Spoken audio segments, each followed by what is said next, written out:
Bonjour à toutes et à tous, heureux de vous retrouver pour ce nouveau numéro de Smart Impact, l'émission des audacieux responsables, celles et ceux qui font de la RSE, la responsabilité sociétale et environnementale, un axe fort de leur développement. Voici le sommaire. L'invité de Smart Impact, c'est Gilles Tisserand, directeur marketing et développement durable de Tetra Pak. Le groupe se fixe une ambition pour 2030, des emballages alimentaires entièrement renouvelables, recyclables et neutres en carbone.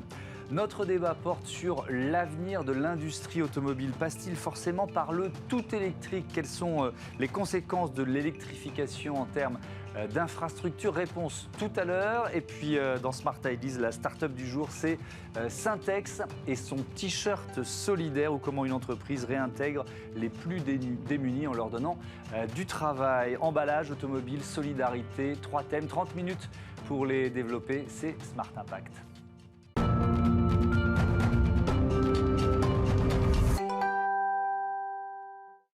Bonjour Gilles Tisserand, bienvenue.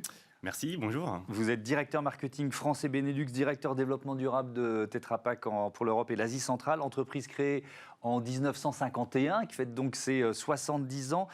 190 milliards de briques commercialisées, briques alimentaires dans le monde en 2019. Vous êtes quoi, les leaders du marché tout simplement? On est en effet les leaders du marché de l'emballage dans l'agroalimentaire, et on fait bien plus que ça, puisqu'on est aussi un des leaders mondiaux du processing, de la production finalement de produits. Donc une empreinte industrielle et aussi environnementale, on va en parler, sur l'ensemble de la chaîne de l'agroalimentaire. Alors si on prend ces briques alimentaires, de quoi elles sont faites?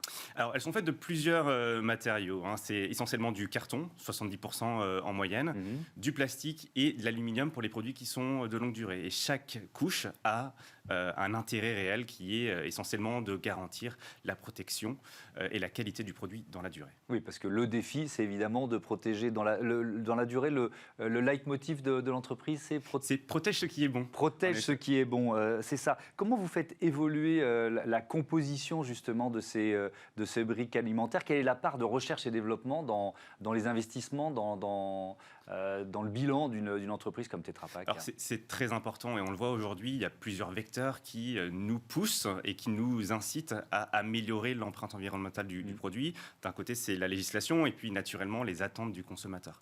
Il y a un travail qui est très fort pour améliorer les matériaux choisis et améliorer l'empreinte carbone et la recyclabilité des matériaux choisis. Typiquement, depuis maintenant 5 ans, on a changé la nature du plastique qu'on utilise en passant d'un plastique d'origine fossile à un plastique d'origine végétale, dont l'une des qualités premières est finalement de réduire fortement l'empreinte carbone, puisque c'est une réduction de 20% de l'empreinte carbone. Mais alors ça, on pourra prendre d'autres exemples après, mais sur ce plastique d'origine végétale, est-ce que c'est vraiment de la recherche et développement, ou est-ce que c'est du sourcing? C'est-à-dire, est-ce qu'il faut trouver les fournisseurs pour changer le plastique en quelque sorte? Alors, c'est vraiment les deux.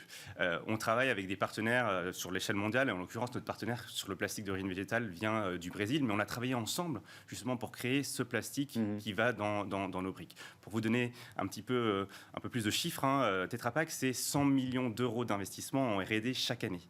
Et on le fait avec comme objectif d'améliorer l'empreinte de nos emballages. Oui. Donc c'est le plastique d'origine végétale, et c'est à terme cette ambition qu'on a d'avoir dès 2030 un emballage issu uniquement de fibres, issu uniquement de bois. Et donc, c'est un enjeu qui est sourcing et un enjeu qui est de développement R&D qu'on fait en collaboration avec nos partenaires. Oui, alors on reparlera de l'objectif 2030, mais je reviens sur le plastique d'origine végétale, parce qu'il y a plusieurs associations écologistes, on en a reçu certaines ici, qui doutent parfois de cette logique de remplacer le plastique fossile par du plastique bio. Ça dépend en fait comment il est produit. Ouais. Alors le vôtre, est-ce qu'il est produit à base de résidus de déchets végétaux? Parce que c'est un peu ça à la base. Ouais. Alors la question, elle est fondamentalement légitime, et d'ailleurs l'utilisation de plastique d'origine végétale n'est qu'un des leviers qu'on utilise. Typiquement, on vient d'annoncer l'utilisation de plastique recyclé également. Donc ça permet d'apporter de la circularité, en plus d'apporter une matière qui est renouvelable.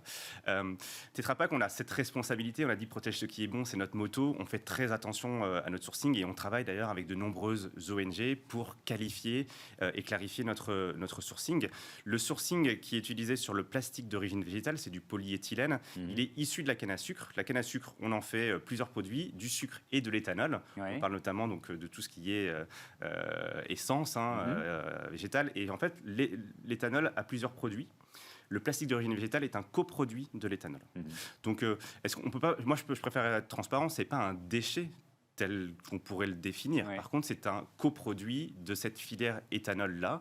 L'intérêt, il est assez clair, c'est qu'on est sur un sourcing qu'on qualifie de ségrégué, donc qui est vraiment unique. Dans nos emballages qui utilisent du plastique d'origine végétale, vous êtes capable de tracer.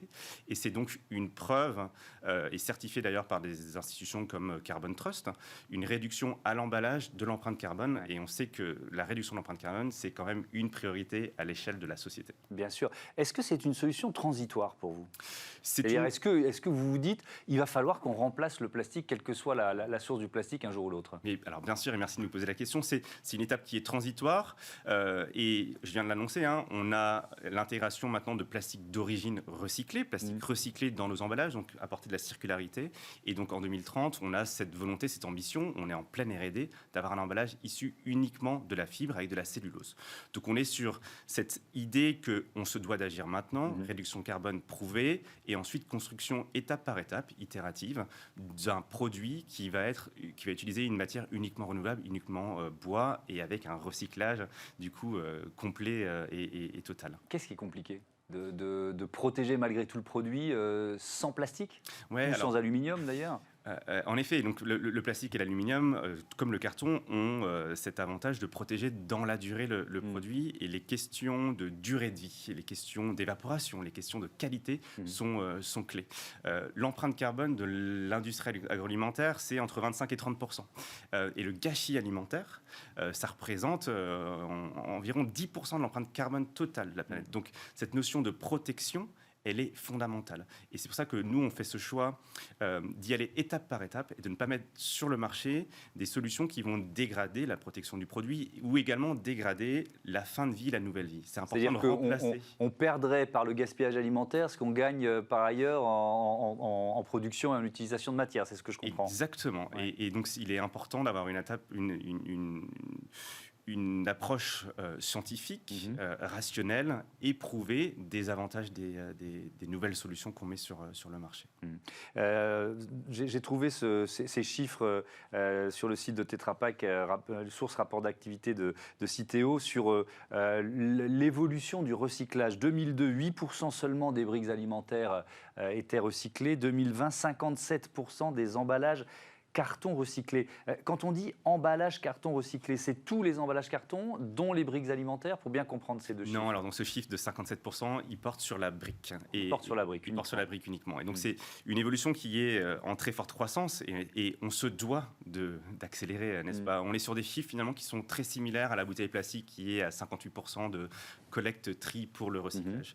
Chez Tetra Pak, on a eu une approche et du coup un investissement avec nos partenaires, mais aussi avec l'État, pour informer les consommateurs qu'ils peuvent et qu'ils doivent trier. Et bien sûr, le tri sans capacité de recyclage effectif, ça sert un peu à rien.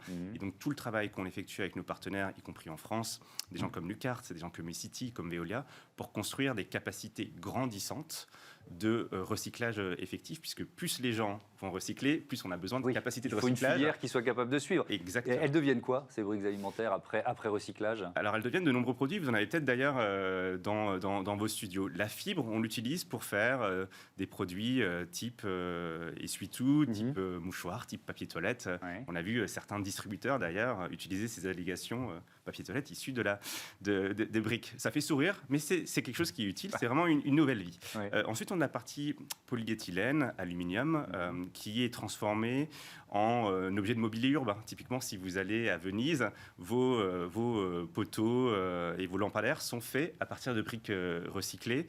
Et on le voit, il y a beaucoup d'écoles, par exemple en France, qui utilisent des bancs faits en polyal, et ça pourrait être très bien avec vos stylos. On a des acteurs comme Système U qui vendent des stylos faits à partir de briques recyclées. Vous êtes directeur du développement durable pour l'Europe et l'Asie centrale. Ce sont des investissements massifs, des investissements au niveau européen qu'il faut prévoir pour booster justement une filière de recyclage ?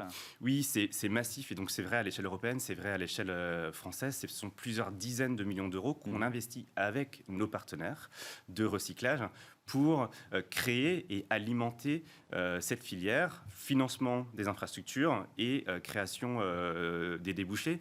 Mais on le dit, hein, la RSE, c'est une approche qui est holistique. On parlait aussi de création de produits. On a la chance en France d'avoir 3 usines Tetra Pak, dont 2 qui sont sur l'emballage. Et ce sont d'ailleurs des usines qui sont en lead, qui sont pilotes sur le développement de notre portefeuille de produits durables. Donc c'est ça qui est aussi intéressant. Merci beaucoup, merci Gilles Tisserand. À bientôt sur Bismart. Tout de suite, c'est notre débat sur l'avenir de l'industrie automobile, le tout électrique.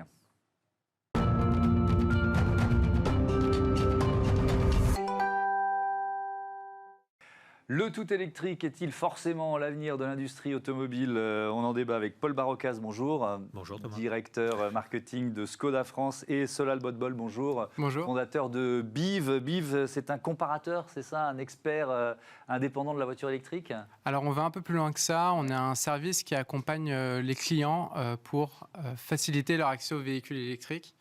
Du coup, on les accompagne tout au long de leur projet en centralisant toute l'information, en proposant des offres de véhicules électriques multimarques, des solutions d'installation de bornes de recharge à domicile, en copropriété ou en entreprise, et également de les aider sur comment est-ce qu'on bénéficie de ces aides opérationnellement de la région, etc. Donc c'est un interlocuteur pour tout le projet. Ouais, c'est sur toute la ligne du projet. Paul Barocas, Skoda sort cette année, au mois de mai, c'est ça, son premier SUV électrique baptisé Enyaq. Quelles sont ses caractéristiques? Tout d'abord, déjà, un véhicule qui est beau, ce qui prouve qu'on peut lancer des véhicules électriques avec un design extrêmement affûté. Très bien équipé, avec bien évidemment toutes les aides à la conduite. Et puis, bien sûr, ce qu'attendent les clients. Les clients, aujourd'hui, parmi les principaux freins, c'est l'autonomie. Voilà. Et donc, ce véhicule, officiellement, en norme WLTP, il faut le préciser, pour aller jusqu'à 534 km. 534 km. Ça suppose quel poids de batterie? Parce que souvent, on se dit, il faut passer au tout électrique. 2040, il n'y aura plus de véhicules thermiques peut-être même avant, en France. Peut-être même avant, parce qu'il y a pas mal de... Et puis, il y a des entreprises qui se positionnent pour être prêts avant, évidemment. Mais un SUV, ça pèse lourd. Il faut quel poids de batterie pour avoir une telle autonomie, quoi? Oui, alors votre question est vraiment très importante parce qu'on pourrait décider d'avoir des véhicules avec des autonomies bien plus importantes. Sauf qu'à ce moment-là se pose la question de est-ce qu'on transporte des batteries ou est-ce qu'on transporte des personnes et bien sûr les bagages. Bon, globalement, pour un véhicule comme Enyaq, il faut compter environ 300 kg de batterie. Donc c'est vrai que c'est un poids plus important. Bon, en même temps, l'aérodynamique est extrêmement travaillée. Les ingénieurs ont fait du bon travail sur le sujet. Et aujourd'hui, 534 km d'autonomie, en réalité, vous avez beaucoup de véhicules thermiques qui ont cette autonomie. Donc je dirais que la question qui va venir après, c'est combien de temps faut-il pour recharger ou pouvoir effectivement avoir une autonomie additionnelle lorsqu'on part en voyage. Mais en tout cas, le gouvernement, vous l'avez noté la semaine dernière, a une nouvelle fois insisté sur le souhait d'avoir 100 000 bornes de recharge à la fin de l'année partout en France. Donc c'est un challenge ambitieux, mais de toute façon, c'est par là que ça va passer également. Oui, parce que ça suppose aussi des infrastructures, Solal Bodbol. C'est l'enjeu de l'électrification de l'industrie automobile, c'est ça aussi. Oui, exactement, parce qu'aujourd'hui, quand on parle de voiture électrique, on parle forcément de bornes de recharge. Donc, s'il n'y a pas de voiture électrique, il n'y a pas de borne. S'il n'y a pas de borne, il n'y a pas de voiture. Donc, c'est un peu le serpent qui se mord la queue. Parce qu'aujourd'hui, la plupart des utilisateurs de voitures électriques, ils rechargent chez eux. Oui, pour la plupart, oui. Pour la plupart. Ouais, donc 80% des cas. Ouais. Et ils font 40 km. Et ils font 40 km en jour. moyenne. Ouais, du coup, voilà, un véhicule qui a un peu plus de 500 km d'autonomie en norme WLTP, ça va suffire quand même pour des usages quotidiens. Et après, il faudra se surcharger en itinérance quand les personnes elles vont 2-3 fois en vacances dans l'année et qu'elles font de la route. Oui. Quand je pose la question, le tout électrique est-il forcément l'avenir de l'industrie automobile? Vous répondez quoi, Solal? Moi, je réponds que oui. C'est un peu votre business, mais bon. Non, en dehors du fait que ce soit le business, c'est qu'aujourd'hui, il y a quand même des politiques qui sortent le véhicule diesel des villes et des véhicules essence. Donc pour les véhicules diesel en 2025 dans toutes les zones ZFE, en 2030 pour tous les véhicules thermiques. Les zones ZFE, en fait, donc c'est les zones à faible émission. On remarque qu'il y en a quand même beaucoup. C'est la métropole du Grand Paris, du Grand Lyon, etc. Donc il y a beaucoup. Et c'est la même chose partout en Europe. C'est exactement les mêmes problématiques. Il n'y a pas d'alternative. L'hydrogène, par exemple, c'est pour l'instant pas une alternative. L'hydrogène, je pense que vous pourrez peut-être un peu mieux en parler. On voit que l'hydrogène, même les constructeurs, ils y allouent là beaucoup moins de budget en R&D, etc. Donc on n'a pas...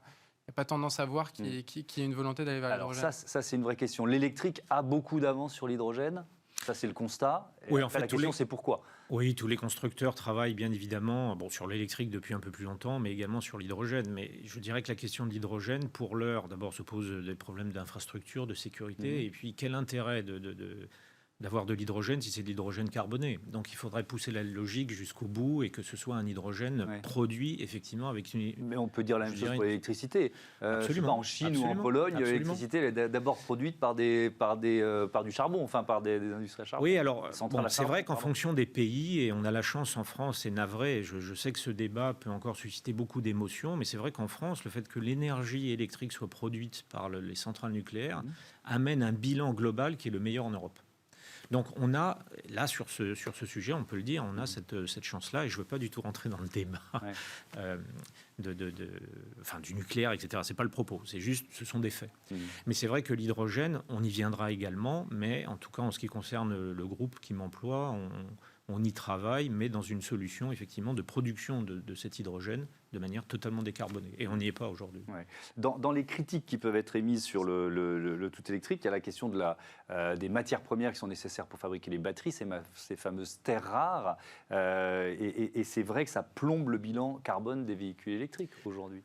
Oui, je sais bien que ces débats sont sur la table et de toute façon, il ne faut pas les cacher. Oui, parce que ça ne sert à rien de se lancer dans une nouvelle filière si on n'a pas questionné son bilan carbone, puis l'objectif, c'est de faire baisser le bilan carbone de l'industrie auto. Oui, absolument. Et de toute façon, ces débats doivent avoir lieu. Il n'y a pas de sujet tabou. Il faut pouvoir en parler de manière totalement libre. Ce que je peux vous dire, c'est que, encore une fois, en France, parce qu'il y a ce bilan énergétique et cette filière d'approvisionnement nucléaire, c'est que c'est le pays en Europe où finalement, quels que soient les cas de figure, et pas simplement Skoda Enyaq, quels que soient les véhicules électriques vendus en France, en réalité, le bilan est bien meilleur dans tous les cas que le bilan thermique. Ensuite, vous changez de pays en fonction de leur choix de production énergétique. L'Allemagne, par exemple, a quelques centrales à charbon, c'est déjà moins bon. Bon, je ne vais pas faire ici le procès d'autres pays. C'est sûr que vous allez en Pologne, c'est encore moins bon. Vous allez en Chine, c'est encore moins bon. Mais je crois que pour arrêter ces débats, il y en aura de toute façon, et moi je ne suis pas scientifique. Ce qu'il faut quand même noter, c'est que de toute façon, cette transition énergétique, c'est une réalité maintenant, on y va. Donc il y a la demande des consommateurs qui s'accélère, il n'y a qu'à voir l'effet de la seule année 2020, et puis il y a la pression des politiques. Et c'est vrai qu'en cette matière, c'est aussi bien que les politiques appuient sur le champignon. Ouais. Je reviens à la question des batteries. Solal Bohol, le recyclage des batteries, ça aussi c'est un enjeu de l'industrie automobile d'aujourd'hui et à venir. Est-ce qu'on peut progresser sur le recyclage des batteries entre ce qui existe aujourd'hui et ce qu'on peut imaginer à l'horizon 2030 ou 2040 ? Oui, je pense qu'il y a deux sujets. Il y a le recyclage des batteries qui peuvent être utilisées pour aussi produire de l'électricité verte, notamment parce que voilà, aujourd'hui, c'est vrai qu'on a aussi une infrastructure de panneaux photovoltaïques qui est quand même assez faible en France, donc elles pourront servir à stocker cette énergie-là et la redistribuer au véhicule la nuit pour recharger son véhicule. Après, je pense aussi que par rapport à cette décarbonisation, dans l'ère des choses, je pense que arriver à 500 km d'autonomie, c'est déjà un très bon exercice. Je ne pense pas que, par exemple, un véhicule type une Renault Zoé, des petites citadines, auront pour vocation à faire 600-700 km d'autonomie. Parce qu'encore une fois, il faut que ça réponde à un besoin qui est en face. Donc je ne pense pas non plus qu'on aille faire la course dans les 15-20 années à venir sur quel est le véhicule qui a toujours plus d'autonomie. Qu'est-ce qu'ils recherchent, vos clients, prioritairement, quand ils font le choix de passer à l'électrique ? De la simplicité, parce qu'aujourd'hui, passer d'un véhicule thermique à un électrique, c'est quand même une révolution. C'est un changement de paradigme total. Il y a plein de nouvelles questions qui viennent se poser. On raisonne en kilowattheure, en monophasé, en triphasé. Pour les personnes, c'est un peu du chinois. Et du coup, elles cherchent vraiment des interlocuteurs de confiance qui peuvent les rassurer vraiment dans leur achat et les accompagner dans leur projet pour bien le réussir. En termes de coût, il n'y a pas photo de coût à l'utilisation, hein. Ça, c'est une évidence. Ouais. C'est quoi le rapport, les ratios ? Pour un coût à la recharge, donc les coûts en carburant, vous êtes à peu près à 2 € les 100 km en électrique, quand sur un véhicule thermique, donc diesel ou essence, vous êtes entre 7,50 € et 11 €. Donc vous diminuez vos frais de carburant par 4. Et après, sur le coût à l'entretien, sur un véhicule électrique, vous avez à peu près une quarantaine de pièces mécaniques, alors que sur un thermique, vous en avez 10 fois plus. Oui, donc l'entretien du moteur, l'entretien de la voiture est moins coûteux. Exactement. D'accord.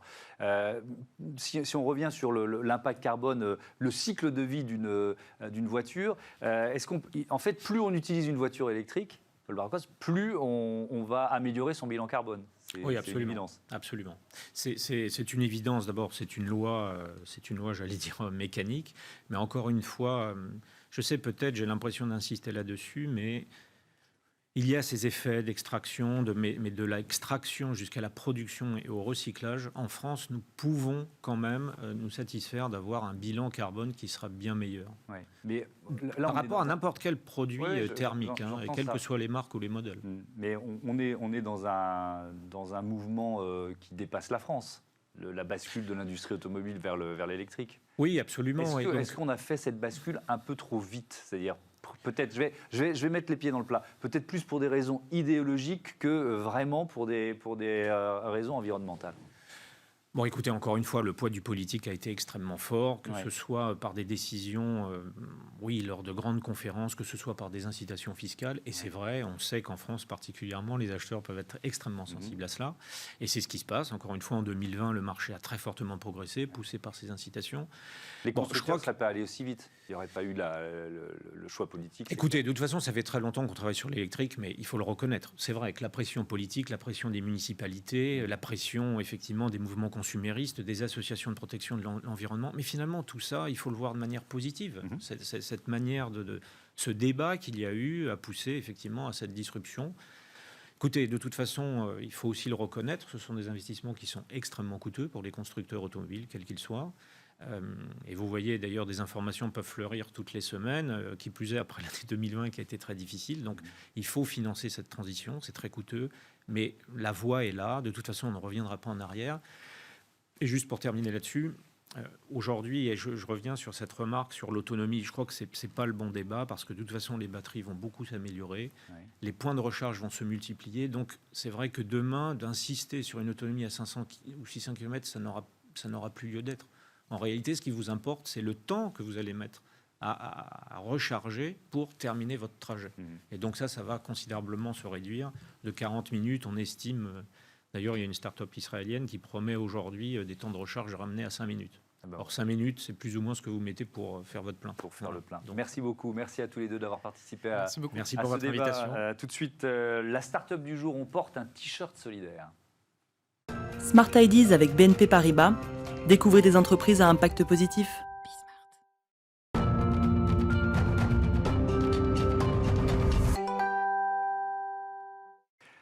Smart Ideas avec Romain Bonnard, bonjour. Vous êtes le fondateur de Syntex, marque de t-shirts solidaires. Quand et pourquoi vous l'avez créé? Bonjour Thomas, merci de me recevoir.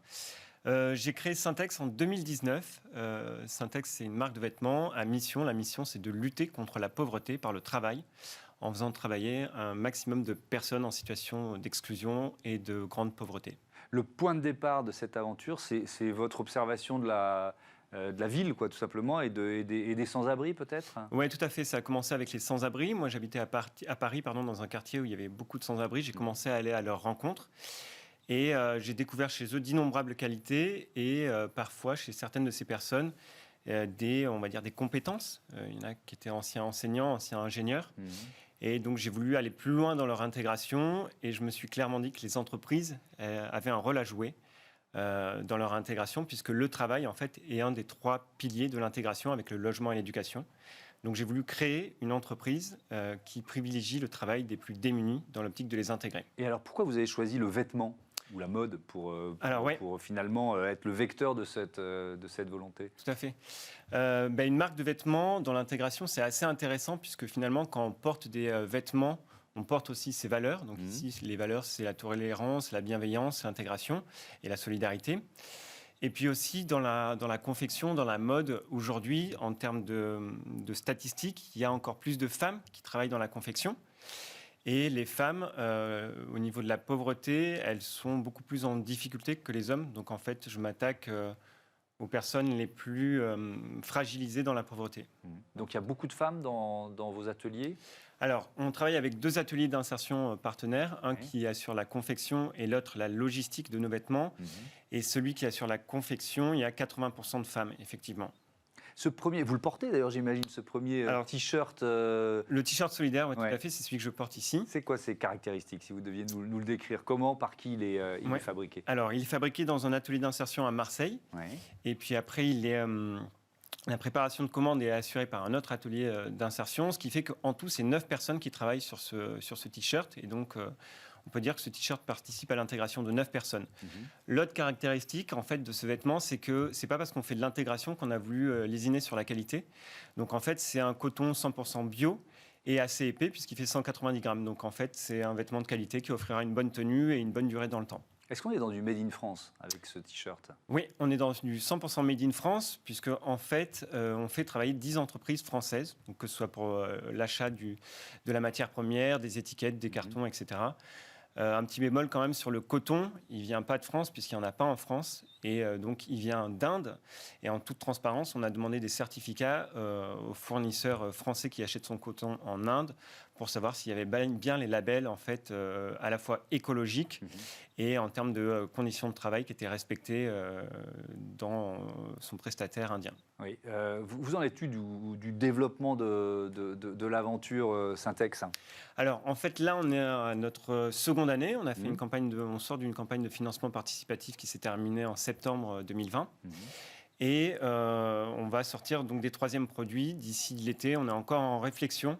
Et ce sera des produits d'été, donc sans doute autour des maillots de bain, etc. On est une gamme uniquement masculine pour l'instant. Et on réfléchit aussi là-dessus si on se développe sur le marché féminin. D'accord, et ça veut dire que ça suppose de garder les mêmes partenaires, d'aller en trouver d'autres pour créer une gamme supplémentaire? Alors, pour nous accompagner vers la croissance, on va toujours travailler avec nos 2 ateliers d'insertion partenaires historiques, qui sont capables de produire en quantité. Et l'autre objectif inclusif de la marque, c'est d'ici les 2 ans, de recruter des personnes sans abri, puisque c'est l'autre engagement de la marque, c'est réserver l'intégralité de ses emplois directs à des personnes sans abri. Donc c'est notre second objectif que l'on se fixe d'ici 2023. Et donc d'ici 2023, vous imaginez, vous pensez embaucher combien de personnes? Alors une première, ce serait déjà pas mal. Ouais, il faut qu'il y ait le chiffre d'affaires, la rentabilité qui suivent. Bien sûr. Et aussi, c'est une question d'accompagnement, parce que c'est une personne qui sort d'une situation difficile, il faut la suivre, il faut l'accompagner tant sur le plan personnel que sur ses projets professionnels. Donc il faut recruter une autre personne qui soit capable de l'accompagner en interne. Derrière tout ça, il y a de l'humain, il y a des personnes qui sont dans des situations compliquées et on ne peut pas faire n'importe quoi. Donc on préfère y aller doucement mais sûrement. Bravo, merci Romain Bonnard, bon vent à Syntex. Voilà, c'est la fin de cette émission. Vous pouvez nous retrouver sur bismart.fr ou alors sur les box 9h, midi, 20h30 pour les horaires de diffusion. Salut à toutes et à tous.